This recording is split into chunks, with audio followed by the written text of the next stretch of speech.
اگر آپ نے ابھی تک ہمارا چینل سبسکرائب نہیں کیا تو ابھی سبسکرائب کریں اور بیل آئیکن کو کلک کر کے ہماری لیٹسٹ ویڈیوز کے بارے میں اپڈیٹ۔ السلام علیکم، ہمارے چینل میں خوش آمدید۔ نند ڈرامے کا اگلے ایپیسوڈ کا پرومو آ چکا ہے، جس میں گوہر ہر جگہ سے مایوس ہو کے گھر چھوڑ کے ضد میں چلی جاتی ہے اور کسی کو بھی نہیں بتاتی، سارے اس کو ڈھونڈتے رہتے ہیں۔ جب عمر کو اس بات کا پتہ چلتا ہے کہ اس کی ماں نہیں مل رہی اور یہ سب کچھ رابی ماما کی وجہ سے ہوا ہے، تو وہ اس کے ساتھ لڑنا شروع کر دیتا ہے کہ پہلے آپ کی وجہ سے امی گھر چھوڑ کے چلی گئی، اب میں بھی گھر چھوڑ کے چلا جاؤں گا،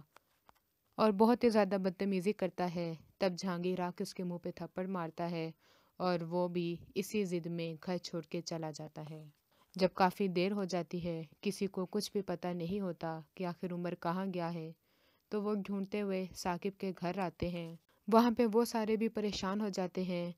اور جہانگیر پہ غصہ کرتے ہیں کہ آخر تم نے اتنے چھوٹے بچے کو تھپڑ مارا ہی کیوں تھا، اور ثاقب کی ماں تو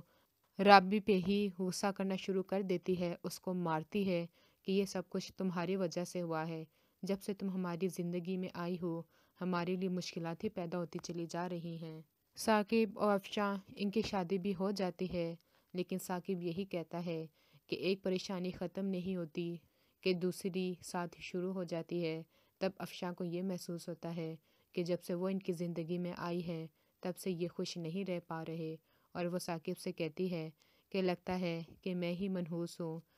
میری پہلی شادی بھی یوں ہی ختم ہو گئی تھی اور اب آپ کے لیے بھی مشکلات پیدا ہو گئی ہیں۔ لیکن ثاقب اسے سمجھاتا ہے کہ ایسا کچھ بھی نہیں ہے، ان سب میں تمہارا کوئی قصور نہیں ہے، یہ ہماری کیے ہوئے گناہ ہی ہیں جو کہ آج ہمارے سامنے آ رہے ہیں۔ اگلی ویڈیو تک کے لیے اللہ حافظ۔